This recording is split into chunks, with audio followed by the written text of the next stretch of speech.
We begin today's video in Wadesboro, North Carolina, a small town about an hour east of Charlotte.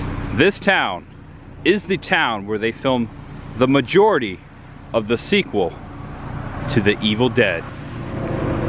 We're talking about Evil Dead 2. Welcome back to the channel, and welcome if it's your first time. In Wadesboro, on the corner of South Main Street and Highway 74, sits the old J.R. Fison Junior High School, and right across the street from the high school sits the former gym to the high school, which, as you can see, Mother Nature has taken its toll upon it. Check it out, an abandoned building sitting here, a vacant gymnasium right here on the corner, just kind of out of sight and out of mind. But this gymnasium, which we are about to go inside of, is the filming location for Evil Dead 2. The interior scenes were filmed right in there, the interior scenes of the cabin. Starting on the west side wall, the door is open over there. I'm gonna be quick. I'm about to walk right inside this door. Notice there's going to be a ton of trash. This place is trashed. One of the former doors down on the ground there, one still hanging and hinged. And here we go inside of the gymnasium where they filmed Evil Dead 2. The interior scenes, oh my gosh. Look at all this junk. That is crazy. There's so much stuff in here. It's honestly probably pretty dangerous to walk around inside here. This is a cool video of Bruce Campbell practicing before he goes upon the big blue screen, and they film the ending scene when he's spinning in the air at the end of the movie, which is a really cool part. A very awesome ending to an awesome horror movie. Very cool that they filmed that right here in this very gym. Thankfully it's all open. We can just take a quick peek inside the door. But yeah, a majority of the film was filmed right here because, as you know, the Evil Dead movies, check out the basketball goal. It's just hanging by a thread there.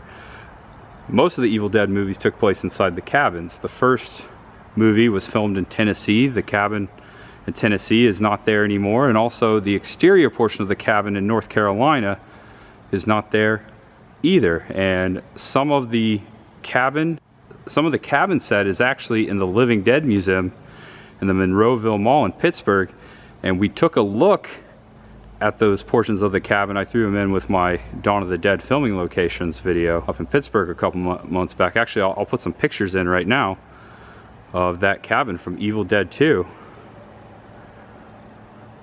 And also the shed was in that museum as well. The shed that was out in the middle of the woods with the exterior cabin that was in the movie. Those cabins are long gone.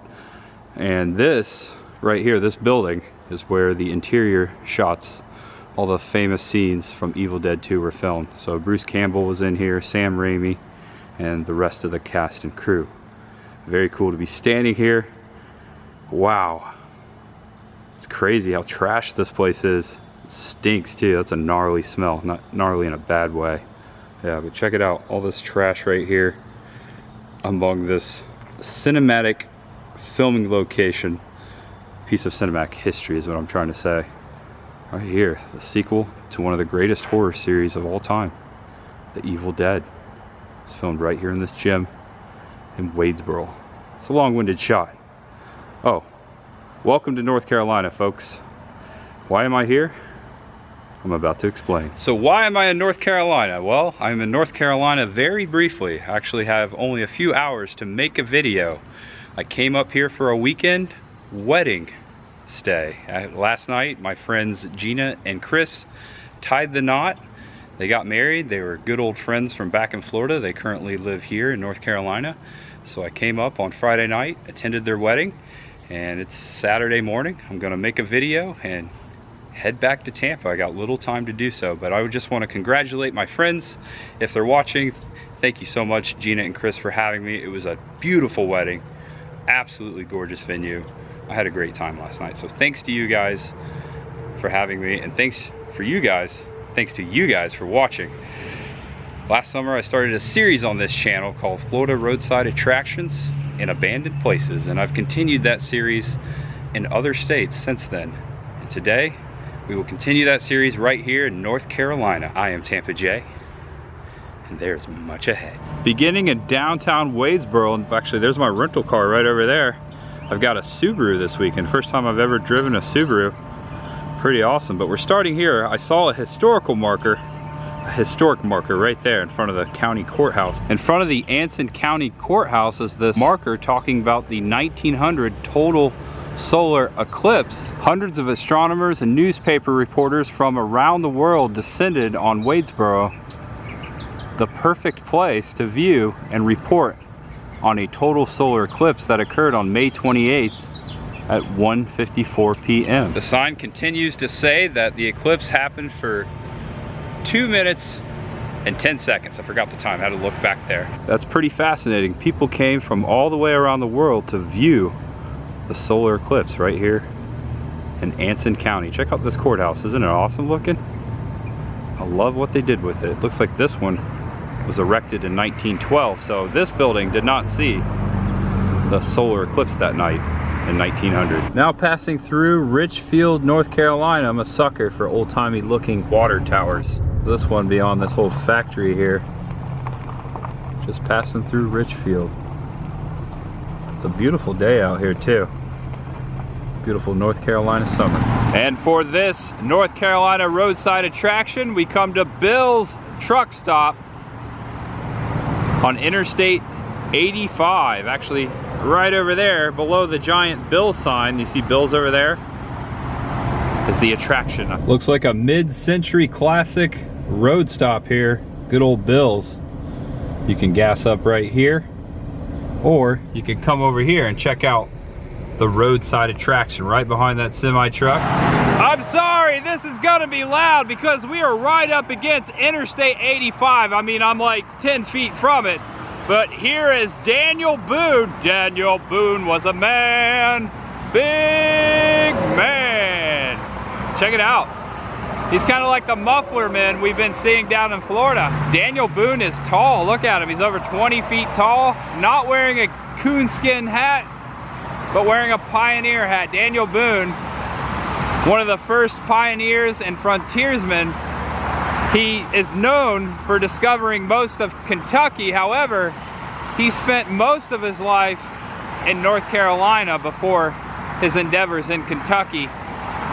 He's huge and awesome to see him. He's a roadside attraction for sure right here at Bill's. And he is not the only Daniel Boone statue in North Carolina. I was just reading there is another Daniel Boone statue, and maybe one day in the future, in the much ahead, I'll be able to stop and take a look at him as well. I plan to do so. I love the muffler men, the giants of Americana, the roadside giants. It's awesome to check another one off my list. Daniel Boone is huge. Just waving to all the people coming down Interstate 85. Look at that. All right, Daniel. Good to see you, man. I'm gonna take a picture with you and then take everyone to our next destination. Onward. There's much ahead. You got a big head too. It's huge. Now in a small town called Salisbury, kind of like Salisbury, but I think it's pronounced Salisbury. There's an I in there. But now in this town looking for a cemetery, but came across this old abandoned merchandise store. Merchandise. And the sign says economically sound. That is the name of the former company that used to inhabit this establishment, but it's not very economically sound anymore. As you can see, I'm rolling by it. It's wicked looking. Look at all the glass on the second story, all punched out. And there's more of the building to the right. I'm gonna go right by it. The cemetery I'm going to is about a block away from here. Oh look, a water tower. Hey, just saying, I love old-timey looking water towers. Look at this. This is a relic, just standing out here, Mother Nature taking its toll here upon these buildings in Salisbury. Just rolling by it. Welcome to the outer wall of the old Lutheran cemetery, established in 1768, land given to German Lutheran congregation by John Lewis Beard, contains grave of German, Scot-Irish, and English settlers, site of only church building in Salisbury for about 50 years, was built in 1878. Very old cemetery here in North Carolina. I'm gonna go inside there. You can't drive in, you have to walk in right through these wrought iron gates. First we had the Evil Dead as a subject matter, and now we have the peaceful resting dead. And there's a grave out here I have come to visit, somewhere right out here, the resting place. Very unique resting place. Look out past the graveyard wall, I can make out that water tower which was sitting behind that building I just showed you. There is not one headstone in there among that wrought iron fence that is legible. I always get a sad feeling when I see that. Lost graves. Check it out. Very old, 1700s. That is crazy to think. That's over 200 years ago. And I have found the grave I was looking for. Back here in the corner, it is actually the last grave on the side of the wall here. And it's not your normal resting place. This is not the resting place of an entire body, but a resting place of a foot. Foot of James A. Reed, severed by a freight train on November 25th, 1893. This is the grave of a severed foot.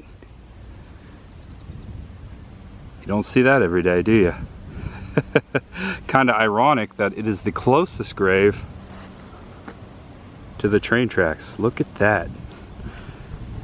All the way back here at the corner of the cemetery is the resting place of James A. Reed's foot, not his entire body. Now, I wonder where James A. Reed was buried. Now, as for the body, the rest of the remains of James A. Reed, I tried to do a little investigation real quick on Google and nothing really came up. I would like to know where the rest of his remains are buried, so if you know, comment below. It'd be cool to actually visit him one day, his remains one day, but not happening here in the Lutheran Cemetery here in Salisbury. It's still cool to come over here and see this grave. First time I visited a resting place of just a foot. Strange things are afoot here in this cemetery for sure. All right, it was a fun time in this cemetery. I always do this when I leave cemeteries. Sometimes I do it on camera, sometimes I do it off camera, but today I'm doing it on. Everyone, it was nice seeing you. Have a restful stay. Rest peacefully and do not follow me home. I have no room for hitchhiking ghosts. Thank you so much, respectively. I'll see you later.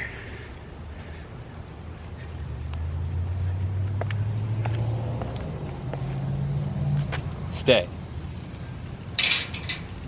All right, my work is done here.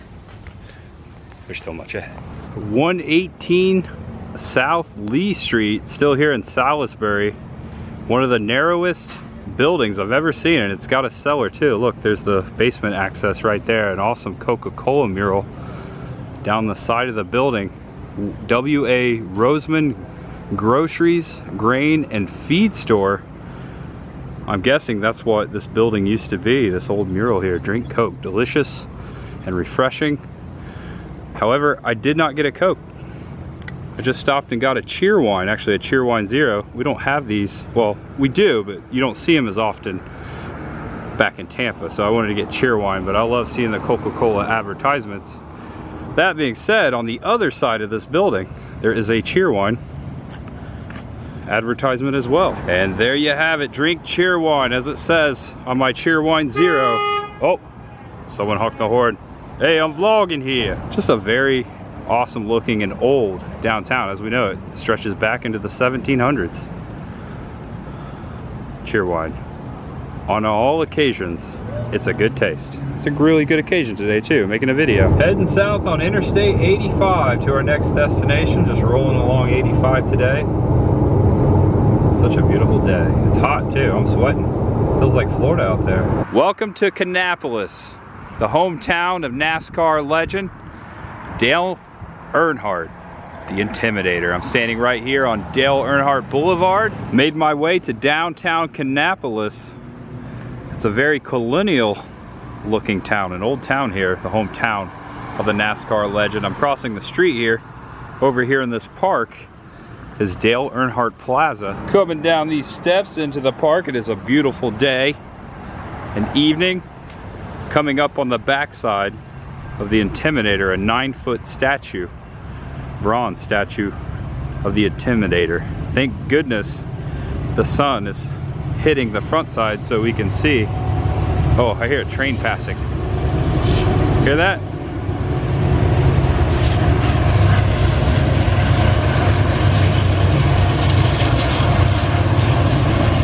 Right on the railroad tracks. I'm gonna wait till that passes. It's loud. Ladies and gentlemen, Dale Earnhardt. This memorial, this bronze statue towers 9 feet tall. I am 6 foot 2 inches, give or take, about 2.5. But also he's up about 4 inches from me right there, so he's pretty tall. Got a little closer for you so you can see the detail. Check it out. It's so awesome to see this. There you go. Check out his cowboy boots. He's wearing cowboy boots. I'm wearing Vans. He's got a lead foot, or in this case, a bronze foot. And over here off to the side in the shade, they have this nice memorial. The Intimidator, Dale Earnhardt, our best friend. In our hearts, you will be then, now, and for eternity, our 7-time Winston Cup champion. A legend indeed. Thank you from your fans, your NASCAR family in Vermont and New York, dedicated in 2001. And there is his race car right there. The Goodwrench race car, number 3. And just to put things into perspective, there's nothing on the back side of the stone but Dale Earnhardt right out there.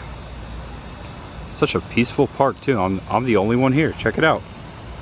Got the whole place to myself. It's really nice. There's a lot of inscriptions on the brick over here leading up to the monument. Oh yeah, looks like you can sponsor a brick, one for 33 bucks or 3 for 88. Contact Kannapolis Parks and Recreation. There's the number right there, 704-920-4343. If you take a screenshot, it'll last longer. Did you get it? I hope you did. You can also take a screenshot of Dale right there. The Intimidator. Cool to be in his hometown. What a legend. My rental car, not a NASCAR by a long shot, but she'll do 0 to 60 pretty quickly. All-wheel drive. This Subaru Legacy. First time I've ever driven a Subaru. Once again, I like it. It's a pretty smooth ride. It's got some pep to it. It's burger time. Not just any burger. It's Whataburger time. Classic Whataburger time. Check this out. Roadside, drive-in, Whataburger time. Talk about a classic Americana experience right here. A drive-in Whataburger. They also have a dining room inside, but I'm gonna pull up right here to the curb service and order on these machines here. This is classic. Last time I had Whataburger, I was in Maynard, Texas, filming the What's Eating Gilbert Grape Seeds. In that town, there's a Whataburger. In the movie, it's Burger Barn, but all they had that day for me to eat was a Whataburger. Just a fun recollection there. But yeah, right here. And the old sign as well out here. It's awesome. Welcome to Whataburger Drive-In number 10. This classic sign is awesome. Check out the cherry lemon sign, the pit barbecue, pig sign there, leading down the stretch of drive up, curbside service there, leading to a classic roadside Whataburger. I noticed on the sign here, Monday through Saturday, 10 to 10, closed Sunday, just like Chick-fil-A, but there's a lot of people in line here. Underneath the awning, the curbside service, the classic curbside service with the speaker box. I'm gonna pull in and we're gonna check it out ourselves. Here we go. Ring for service.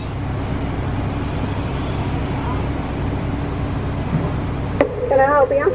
Yes, I would like to have one Whataburger, some French fries, and a small cheer wine, please. All right, cash or card?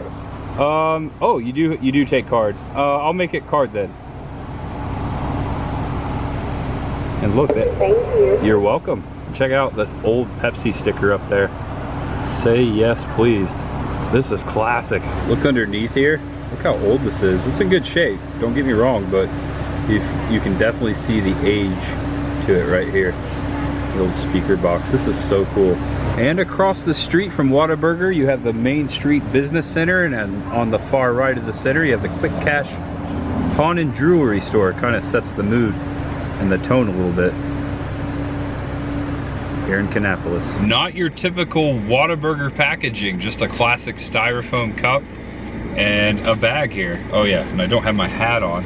$7.55 total for a small drink, a fry, and a Whataburger. And look, it does have the classic Whataburger logo right there.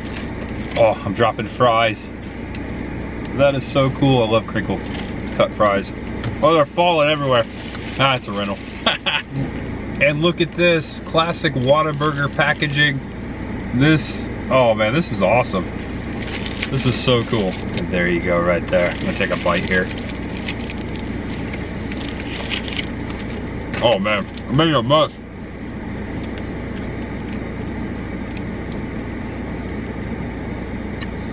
Whataburger. All right.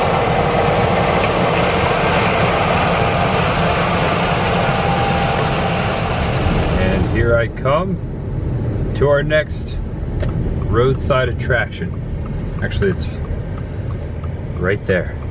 Oh my lordy, look at the size of that milk carton. This giant milk carton sits in a little town called Mount Eula, out in the middle of nowhere. This country road is just east of Mooresville.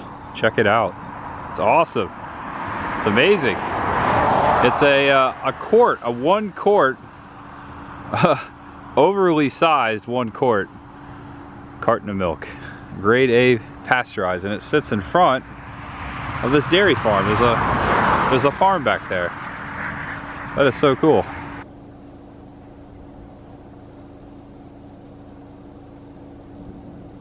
Got milk? Oh, it shifts. Will you look at that? That's awesome. Kind of scared me. I thought it was falling over. It's gonna get crushed by a milk carton. Oh boy. If you enjoyed this video, do me a favor, give it a thumbs up right down there. Thank you so much. And if it was your first time, subscribe below and come on back. I appreciate you so much for watching and joining me for this video, the ones before, and the ones ahead. Thank you so much. Know you're awesome, know you're loved, and know there's much ahead. I'm gonna sure miss this Subaru. Okay, I better slow down. I'm getting too excited. Don't want to get a ticket, but I'm gonna miss it. She was a good sport. Sporty little car too. Oh yeah, I love this car. Yeah.